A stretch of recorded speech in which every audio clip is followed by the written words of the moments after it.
Welcome back into the Pick and Roll NBA podcast with Jet and Sap, presented by Full Press Coverage. Sap, I'm not gonna lie to you. The NBA is my favorite thing. I think you know that. I think everybody who knows me knows that. But over the past week, I'm honestly, I'm exhausted. And it's because of the NBA, and it's not for anything positive. It's been a trying week with this Kyrie story and the Josh Primo stuff that's come out that we haven't even really talked about him exposing himself to the team doctor or the team psychiatrist, I should say, in San Antonio, and sort of a tepid response at best, from most of the NBA community. It's disappointing and it's frustrating, Sap. And the Kyrie situation yesterday came to a head in that he had a press conference with a chance to apologize, or at the very, very least say, when asked directly, yes or no, do you have anti-Semitic beliefs? Are you anti-Semitic? Say no. He didn't do that. Then he got suspended by the Nets for at least 5 games and with no pay. And then he, put out a sort of half-assed apology on social media after that, after his money becomes messed with. And that's my takeaway, Sap. We can talk about this for a few minutes, but I'm exhausted and I'm frustrated. And we talked about this the other day with Kyrie and Kanye and all that stuff. Is that I'm tired of people not speaking out for other people and that being selective in their activism. And it's draining me, Sap. We're a few weeks into the season. We should be talking about the great start that the Milwaukee Bucks are off to, or the disappointing start that Golden State's off to, and how Cleveland is a real contender, and the Celtics in Cleveland played twice in a 5-day period, and both games went to overtime, and we're kind of licking our chops that hope that Cleveland and Boston meet each other, say, in the second round of the Eastern Conference, and how many of the young stars are playing at a high level, whether it's Jason Tatum, Luka, Ja Morant. I mean, just pick all the great young stars in the league. Yet Kyrie Irving is sucking up all the air in the room with he being Kyrie Irving, right? So to me, an apology doesn't work the same way on Instagram or on Twitter. It works best when you actually say it, and we're able to see it. Now, at his press conference, he could have done that, or he could post a video that he could put out there on Twitter or whatever, and just say, I was misinformed. I am not anti-Semitic. I apologize to all of the people out there, all of our fans. And you can't end it with, for those who have been insulted or disturbed or affected. You can't use that, because that, to me, isn't even an apology. That's almost like, oh, I got caught saying something, right? So I think that would work better. And now he's got a 5-game suspension at minimum without pay. It's going to cost him several $1 million, which is nothing to him. But again, now he can play the victim in all of this. We're still waiting for current players to speak out. None really have. I mean, Kevin Durant really made this even worse today with some of his tweets about how, well, I just wish we could talk about basketball and move on and not affect our team. It's like, how tone deaf is he? But that's not a surprise. He's in his own world, to say the least. Finally, one of the former players that I want to see speak up was Kareem Abdul-Jabbar on his Substack. Put out information out there that, Kyrie is wrong, should apologize, and that there's no place for this type of hate in the world. So I was very happy to see the great Kareem Abdul-Jabbar put that out there. But again, the leading critic of Kyrie Irving has been who? Charles Barkley, and to a lesser degree, Reggie Miller, and God bless for those guys. Yeah. The league hasn't even stepped in. This is the Nets that suspended him. The league hasn't done anything. And supposedly Commissioner Silver, who is Jewish, and we're both big fans of Commissioner Adam Silver, is going to meet with Kyrie Irving within the next week. And it's just an ugly situation. And again, we'd rather talk about all the great things happening on the court, but Kyrie Irving has a way of stepping on all of that at some point. Yeah, and Sap, again, this is stuff that we sort of talked about the other day when we had our show, and that we were sort of dismayed with the lack of people speaking out. And I'm not surprised that the Kyrie press conference went poorly yesterday, because I don't think that he actually is sorry or at the very least doesn't understand what he did and why it was hurtful. And like I said in the tweet, Sap, suddenly once sponsors are talking about pulling out and once he's suspended without pay, then he suddenly puts out the apology. And I think that just goes to show what a fraud he is, and that Mhm. he doesn't actually, he's not someone who actually holds these beliefs or any beliefs particularly strongly. He likes to be thought of as this iconoclast, this, real radical free thinker. But at the same time, he immediately, once his money is messed with, will backtrack from it. So I think that showed yesterday that he's not the things that he wants himself to be. And somebody who is this free thinker and iconoclast would be, when they're pushed on something, want to have a discussion about it. He shuts down and throws out stupid things out there, like saying, I know the Oxford Dictionary, or ask reporters, where were you when I was a child and I found out 300 million of my ancestors were buried here? Like that doesn't even make sense. Like, what are you talking about? And so the whole situation is with Kyrie is just gotten worse and worse. And I'm really, really disappointed that not a single active player has said anything about it at all. It speaks volumes to me, Sap. He casts a spell over the entire league. I've been saying that for years. Look, he's a vice president of the Players Association. Players always want to play with him. They respect him for whatever reason. I get that he's a great basketball player. That should mean absolutely nothing when it comes to this type of discussion. And again, an agent got a hold of him or someone and said, Kyrie, you got to tone this down because it's really hurting you in the wallet. And as much as he tries to be this, again, as you described him as like iconoclast, that, at some point money is real. And he's losing money by the day. Kanye West, we saw his net worth go from what, 5 billion to 900 million. Like, I'm not exactly going to throw a pity parade for Kanye West or, have a telethon for him. I know some of his fans are I can't believe this is happening. Some of his fans have put out a GoFundMe page so that he can become a billionaire again. Like, that's Ridiculous. disgusting. Yeah, that really makes you just want to throw up at that point. But in terms of Kyrie Irving, is the possibility exists we never see this guy on the court again, that the Nets will say, just, enough. And what team is going to trade for him? I mean, there may be a team out there that says, we can rehabilitate him. Maybe it's the Lakers that say, well, get him in the bosom of LeBron James and maybe, he'll be quiet and just go play basketball. But I don't think that's going to happen because he's more empowered now than ever. He's been in the league a decade. He's won a championship. And where the hell has LeBron James been in this whole matter, too, as far as speaking out against Kyrie Irving? It's just disgusting. And hopefully we can just talk more about some of the really exciting games that we've seen so far in the early part of the season, because, we could be setting up for a great April, May, and June, with especially in the Eastern Conference, where so many of these teams are so good. Because this issue, as you said, Jed, I think you put it perfectly. It's exhausting.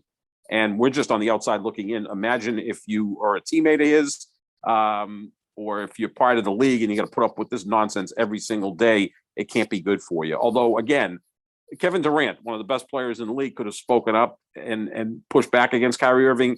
Well, he didn't. And that's not a surprise because I think he's, a fake tough guy as well. Yeah, today, basically, Kevin Durant, when asked about it, said, wish that we could all, essentially said, I wish we could all just shut up and play basketball, and this is distracting. And so, I think he blamed Kyrie a little bit, but not directly, and mostly blamed the media for, as a lot of people are doing. Jet, that type of statement that flies in the face of what the players want to be, right? Shut up and play Completely basketball, shut up and dribble, right?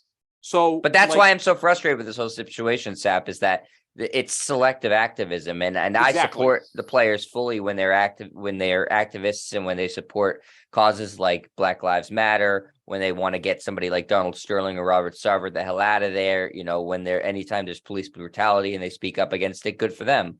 But selective activism is, that's a problem when you view one cause as superior to another cause. When you're talking about people being discriminated against, then you're not really being a true activist.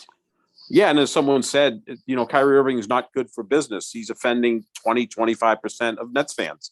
So if you own a business and one of your key employees offends 20 or 25% of your customer base, you're better off suspending that person, let them think about what they're losing, and then make sure they're ready to come back and be part of the team. But who the hell knows what's going to happen with Kyrie Irving, and that organization is just garbage right now. But this is something that I'm sure we'll dip into and talk about throughout the season, because Kyrie Irving is going to say or do something completely idiotic again, and we're going to have to comment about it, and it'll take away from talking about what's going on the court.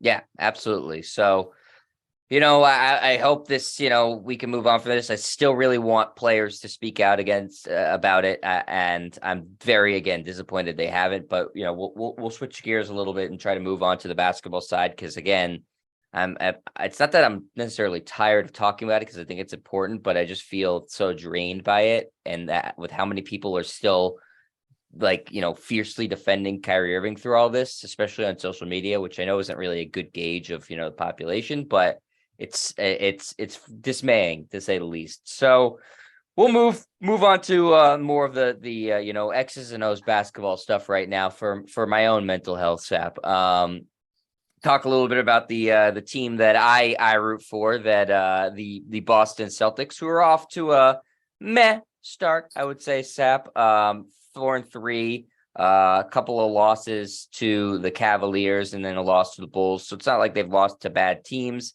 But they do have a new head coach who is thrown into the fire, in Joe Mazzulla, and the early returns on him are, I don't know, Sap, what do you think? Yeah, we don't know. I mean, it's 7 games in. They're 4-3. 2 of those losses came against Cleveland, the team I picked to win the Eastern Conference this year, and I still feel very good about that pick.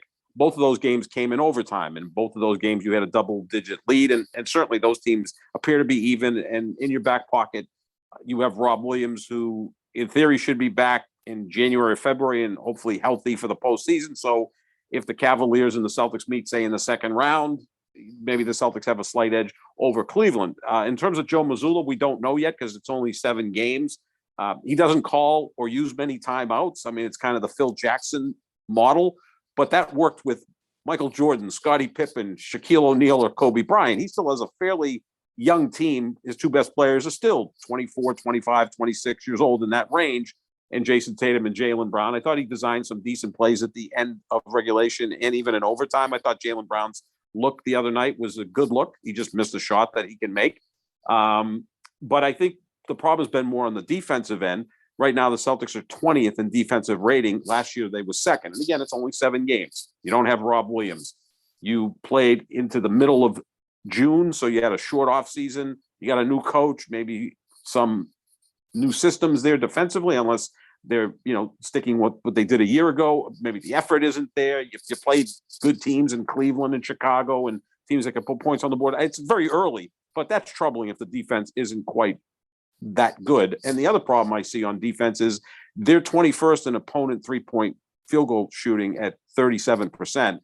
They were top 4 all of last year. So they brought defense throughout the season a year ago. It's when their offense got up to speed that they started winning 75, 80% of their games. And look, Jet, in the finals, I thought their defense was pretty good against Golden State. It was their offense. Yeah, their offense was terrible. It was the finals. Yeah, because it seemed like every game Golden State scored like 104 points. There wasn't a wide variance of points scored by Golden State. It's just that the Celtics offense, one night would have 116, and then the next game they'd have 89. Like, there was no consistency in the offense. So they're not defending the 3 the way they did a year ago, and they're just not playing defense the way they did a year ago. So we're going to have to see if they can shore that up at some point. And just one thing about the other night against Cleveland, we didn't see Malcolm Brogdon for 1 minute in overtime. He played 24 minutes that night. Marcus Smart played 37 minutes. Derek White, 32 minutes. I think those 3 guys should play about the same amount of minutes. I think we need to see more of Malcolm Brogdon. I think if I'm ranking those 3 players, he's the best player of the 3, certainly on the offensive end. More Malcolm Brogdon, I think, would help the Celtics.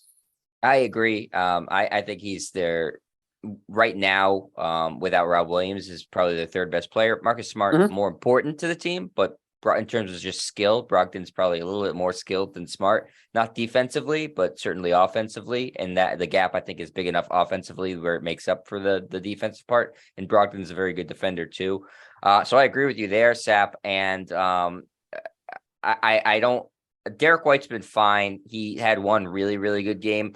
He, to me, is the most likely trade candidate on the team, especially if they want to get another big. I think that which I think they need, is pretty evident that Luke Cornett and Noah Vonleh and, that's sort of what they're doing there isn't sufficient to, to help your defense enough. So I could see them doing that. And in terms of just assessing Mazzulla as a coach, basically last year, Sap, I said with Udoka, I need 30 games. That clearly was not enough to accurately assess a first-time head coach. So I'm going to say with Mazzulla, I'm going to need like 60 games maybe to be able to accurately assess him, because it for the first half of last year, Sap, it looked like Udoka was completely lost and that he didn't have an understanding of getting the team to play hard. They were not improving at all. And then suddenly, once the calendar flipped to 2022, they started playing like gangbusters and obviously made it all the way to the NBA Finals, won 2 games in the finals.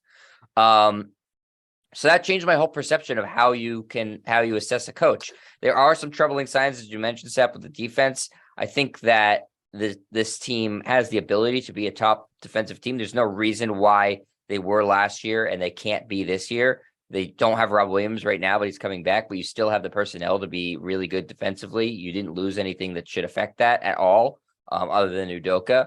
And, whatever he said to the team, Joe Mazzulla knows and the players know. So it's not like it's some secret sauce that just Udoka had and he's now taken with him wherever the hell he ends up going. So I hope that they can figure that out, Sap. But yeah, I don't like the lack of timeouts. I'm a big proponent of, with any coach, use your timeouts. They're there for a reason. They don't carry over to the next game. You don't get a prize at the end of the season if you've hoarded timeouts. So I always think to use them. So I'd like to see him do that a little bit better. And yeah, the rotations I think could use work. I don't understand why Peyton Pritchard's not playing at all. That makes very little sense to me. And so I think there's some things that he's going to have to improve on. And we'll see. But I am not going to fall in the same trap as last year and completely write him off unless I have a bigger sample size than what I think I needed last year, Sap. You would think that this team is a year older, a year more experienced, and they'll be able to make adjustments on the fly. Maybe that's why he's not using the timeouts. Let Jason Tatum, Jaylen Brown, and the rest of the guys figure it out on the fly, and that can work sometimes. The other troubling thing is they just don't have much size. So we saw Al Horford play 40 minutes the other night. That's too much for Al Horford, especially when Cleveland has 2 really good bigs in Jarrett Allen and Evan Mobley. I also think that as we look at this right now, the key factor to me is always Marcus Smart. Not that he's the best player. He might be the 4th best player or the 5th best player on the team. The Celtics started to turn things around last year when Rob Williams got to play more, so your defense improved greatly, because I think he should have been Defensive Player of the Year, not Marcus Smart. He did miss the last 3 or 4 weeks of the season, so that impacted his chances of winning that. The key is Marcus Smart looking to take maybe 7 or 8 shots a game, not 12, 14 shots per game, not hoisting up threes when you're in rhythm and Jason Tatum and Jaylen Brown are on fire. You got to get to them. I think less of Marcus Smart shooting, and he concentrates on what he does best. That will show that the team can be in better shape than they were so far in this first 7 games. But they're going to be there. I think Milwaukee's the team to beat in the East because Giannis is by far the best player and everything's working well for them. But I think the Celtics and Cleveland are probably the next rung. So you could be looking at Celtics-Cleveland round 2. That should be a great series with the winner going on to play Milwaukee. Now, a lot can happen between now and then. I don't think Brooklyn ever gets their act together. Does Philadelphia get their act together? Now we got James Harden's out for a month. Who the hell knows what's going on with them? The rest of the conference is good. Atlanta, Chicago, those are really good teams. But I still think the 3 best teams in the East in some order or in order right now would be Milwaukee, Cleveland, and Boston. Yeah, I mean, you have teams that have had success in the postseason, and like Philadelphia and Miami still trying to figure things out. But you have teams that are more upstarts, like Cleveland, like Toronto, like Atlanta, that are all playing really good basketball right now. So the East right now, I'm as good as expected to me, and I think that you should expect it to continue that way. Milwaukee is off to an undefeated start. I don't think that surprises anybody, Sap. They, like you said, have the best player. And also they have the least amount of issues surrounding their team in terms of distractions. It's all smooth sailing there right now. They're happy, everybody. And Giannis it's time to start putting Giannis in that conversation of great leaders in sports, right? Yeah, I mean, he brings it every night. So when your best player brings it every night on both ends, everyone else falls into place, right? It's like a great quarterback in the NFL. When Tom Brady's invested and he has 7 Super Bowl rings that he can flash in your face, well, the rest of the squad's going to say, well, we've got to be putting in the time and the effort that Tom Brady is. I'm not putting Giannis up there with Tom Brady yet, but he's the best player in basketball and certainly one of the great leaders in basketball. Such a humble, likable guy. He busts I his think he ass keeps on it both ends of the loose court. too. I think he does too, right? In the locker Yeah. room, like I don't think he's. Listen, he wants to win. He's hungry. You can see that on the Right. court, but I don't think he's screaming at players in the locker No. room or anything like that. That just isn't his personality. So he's so- not breaking a tablet like Tom Brady. Like Tom Brady's intense, right? And I look, if you're a 24-year-old wide receiver playing with Tom Brady, you probably poop your pants in his presence, Yeah. right? I mean, he's as old as your father, right? Whereas with Giannis, I think Giannis can sell it as I'm one of the guys. I'm only a few years older than some of the guys. Heck, I'm younger than some of the guys. Well, because he does he's his got that talking on the court, personality. right? Yeah, That's where he does his talking. Exactly. Yeah, and he's still kind of this humble superstar that's I think overlooked and underrated, believe it or not. So I they look agree. really good. But the Celtics in Cleveland will be right there. And look, if that's a series in May, round 2 of the playoffs, I'll be looking forward to it. And I will say this about the Celtics too. Sort of last word on it is that I think Jason Tatum looks so hungry after not playing very well in the finals. He's been fantastic. His dunk to send the game into overtime was unbelievable the other night. And his defense, which he's an underrated defender in my opinion. His defense has gotten better. He's starting to block a lot more shots. So Tatum's improved, and also I like that he's been so non-problematic. That's great for the Celtics that their best player seems like a good guy too. But we can move on from the Celtics. We can move on from the Eastern Conference, Sap, and talk a little bit about the team that you root for, because your guy LeBron is on it, though you might be a little disappointed in him right now. And the Lakers are sitting at just 2-5, though so far 2-0 with Russell Westbrook coming off the bench, right? Yeah, 6th man of the year, Russell Westbrook, who thought that would ever happen. It's working. But apparently, Seth, there's this narrative going around that LeBron doesn't take big shots. Is that what essentially is being recycled again for the umpteenth time in the media? I've heard that since he came into the league. Yeah, it doesn't take him, and then when he takes them, he doesn't make them. So the other night they're playing New Orleans. They've got a lead. They lose the lead. Now they're down 3 late. And Matt Ryan, not the quarterback of the Indianapolis Colts, but Matt Ryan, the actual NBA player, former Celtic, Matt Ryan hits a 3 to send the game into overtime, and the Lakers win to improve, which is kind of faint praise, but to improve to 2-5 on the season. And everyone's like, why didn't LeBron take that 3? Why didn't LeBron demand the ball and try to force that game into overtime? Well, the last thing I want to see LeBron do right now is take more threes. He's shooting 23% this season from 3, and he's averaging 8 threes per game. Like, that's not his strength. This would be like if you're a Tampa Bay Buccaneers fan and say, why the hell isn't Tom Brady running more? Like, let's run the RPO with Tom Brady to see what he can do with that. Like, LeBron should be taking fewer threes, not more threes. But then the narrative is, well, LeBron's never been a guy who wants to take the big shot. And when he does take the big shot, he never hits it. He's not Jordan. He's not Kobe. He's not Steph Curry. He's not Kevin Durant. I'm here to say, no, he's not. He's better than those guys in clutch situations. Here's a big situation in a game, Jed. I think we can all agree on this. In game tying or go-ahead field goal attempts with under 10 seconds left in the postseason, right? That's a big situation. You're tied or you're trailing with 10 seconds or less left in a playoff game in the postseason. Ultimate big game. LeBron James, in his career, 12 of 23 from the floor. That's 52%. Michael Jordan, 7 of 15. That's 47%. Both outstanding. 2 greatest players ever. Kobe Bryant in the same situation. And everybody thinks Kobe had more walk-off, big game, big shots than anyone. Well, Kobe in the same situation, 5 of 22, 23%. Steph Curry, 2 of 9, 22%. Kevin Durant, 3 of 14, 21%. So clearly LeBron and Jordan far better than Kobe, Curry, or Durant in that situation. Again, in game time, go ahead, field goal attempts with under 10 seconds left in postseason games. LeBron and Jordan, a league of their own. Buzzer beating, walk-off winning shots in the postseason. LeBron James in his career has 5. Michael Jordan has 3. Kobe Bryant has 1. Steph Curry and Kevin Durant have as many as you and I, Jet. They have none. So LeBron James has more buzzer beating, walk-off winning shots in the postseason than Jordan, Kobe, Curry, and Durant combined. Those are facts, not opinions. Like, I don't know how many more times I have to tweet this out or talk about this on the podcast, but there you have it. The thing is, LeBron in some big situation will pass the ball to someone who's open. You know who did that too? Michael Jordan.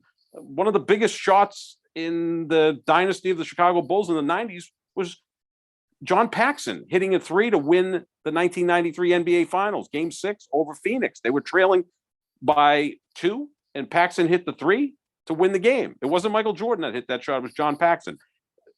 You don't have to take every big shot. You have to pick your spots in that situation. Look, the other night, Jason Tatum had that dunk, right? Late in regulation. Yep. Then Joe Mazzulla set up the game-winning shot for Jaylen Brown. I thought it was a well-designed play. Jaylen Brown missed the shot. It's going to happen. I had no problem with that. Design. No, I mean, you had Tatum as a decoy at center court, so everybody thought he was going to cut to the hoop like he did on that dunk. He didn't. Jaylen Brown had a good look over who? Wade, who I think he should be able to get the shot over, and he did. Oh, and I think he backed Sap, you know, I thought that Doc Rivers was a really good coach when he was with the Celtics. You know, he struggled a little bit subsequently, but one of my main criticisms for him was that whenever the Celtics were in a game-winning situation, for the most part, they would just run the same play, ISO Paul Pierce, every single time. Yeah. And if you become predictable like that, then it's much easier to defend. So, you know, I would say that LeBron has essentially been a coach for the last, 15 years of his career. And I think he knows that too. And so he mixes it up. It's not good to run the same exact look to win a game every single time. And it's fine to pass it. If the guy gets a good look, the guy gets a good look. I mean, Listen, Matt Ryan essentially saved the Lakers from losing that game.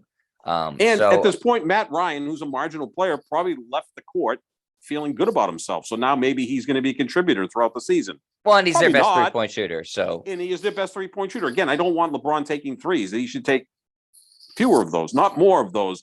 And I just think that whole narrative is that LeBron doesn't take big shots and doesn't make them. Well, I just gave you all the numbers. Those are actual numbers. And then when you tweet them out, people say you're lying. Well, it's on Basketball Reference. I didn't just pick this out of my ass.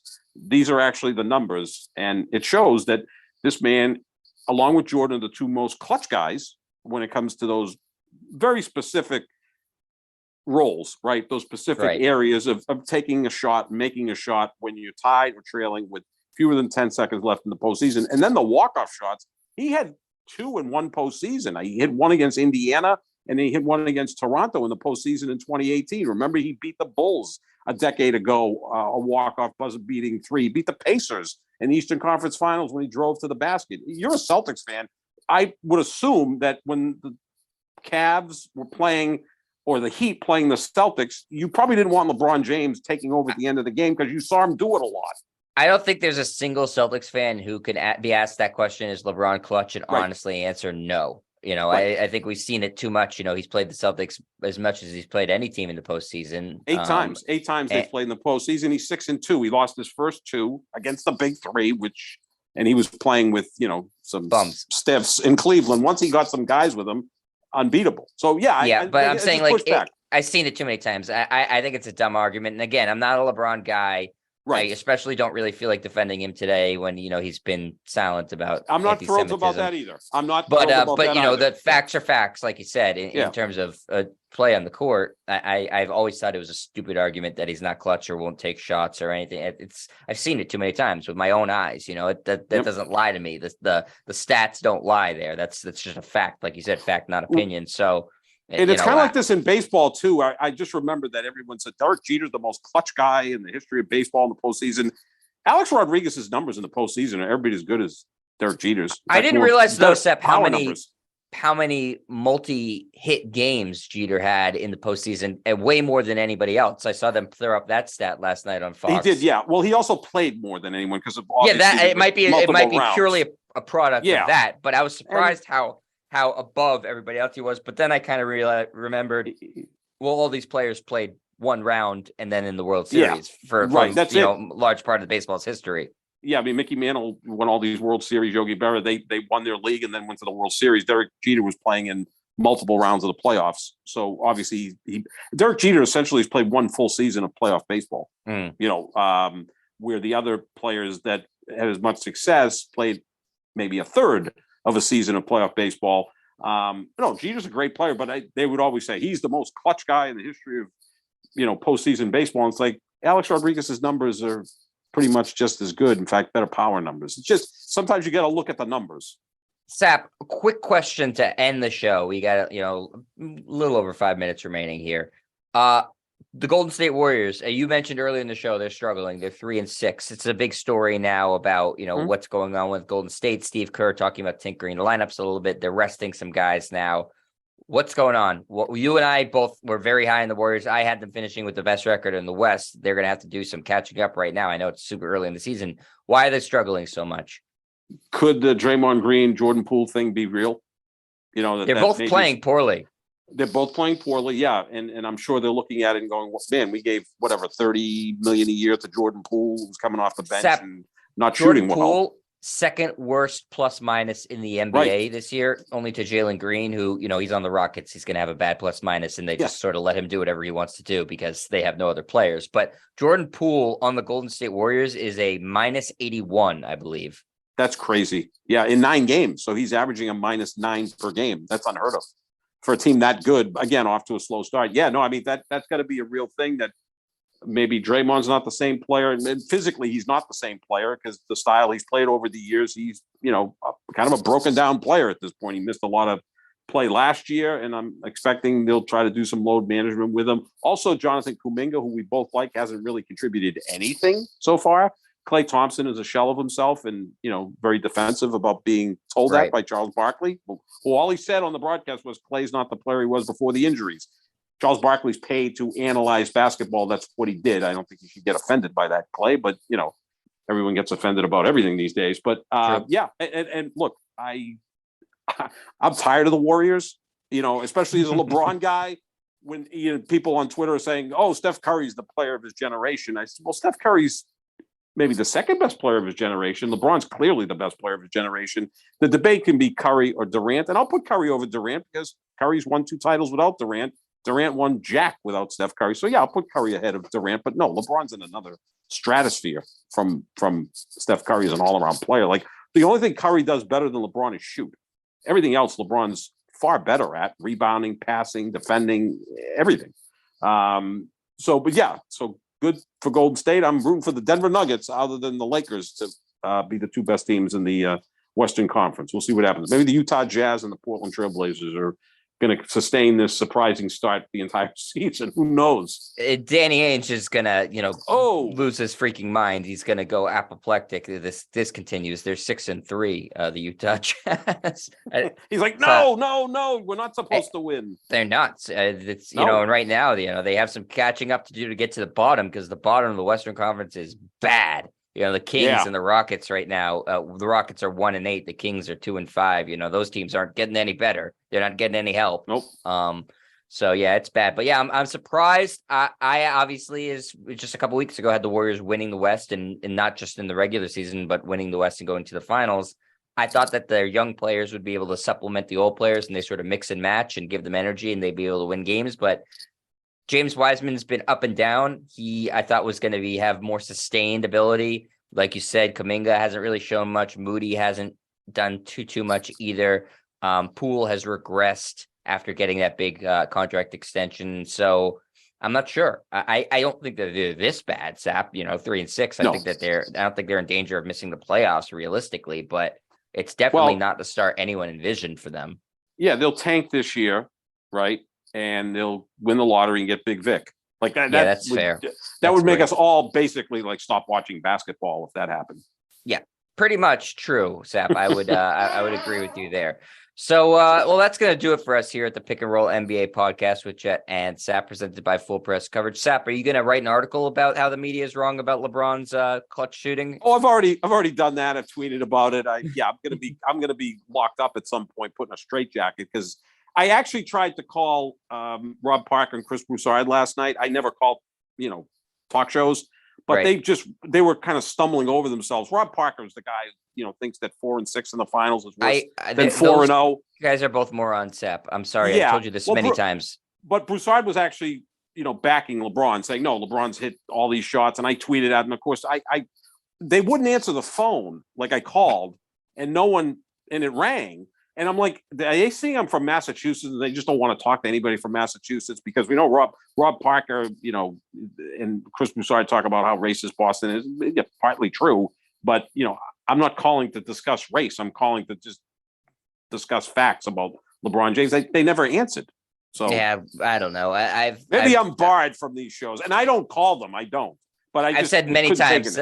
I don't think I don't like to criticize other people in the media all that, that much, and everybody tries to do their jobs. I don't think anybody should be like, pressured to be fired, but I think those two guys suck at their job, honestly. Rob Parker for a long time, and Broussard, literally makes things up out of thin air. So and I think Rob Parker calls Tom Brady the luckiest of all time. Man's been very lucky for 20 plus years. Yeah, those seven Super Bowls he just stumbled into. It's a weird hill to die on, Sap. Yes, it is. It is. But again, we are the Pick and Roll NBA podcast with Jet and Sap. Check out our social medias at John Sap 25, where he'll tweet at anybody who's listening about LeBron James. You can check me out at Jet Stryer, who's been retweeting anything that anybody said that's about criticizing NBA players for not speaking out right now. That's sort of what I've been focused on. And you can check out the show wherever podcasts are found, or the YouTube version if you're not watching there already, youtube.com/Jet Stryer. Thanks to Full Press Coverage. We'll be back next week with some new additions to the pod, hopefully talking a little bit more basketball and some of the stuff that can blow over. Maybe some players will speak out. We will see, but we will be here regardless talking about all of it. So thanks for listening, everybody. And we'll talk to you later. See ya.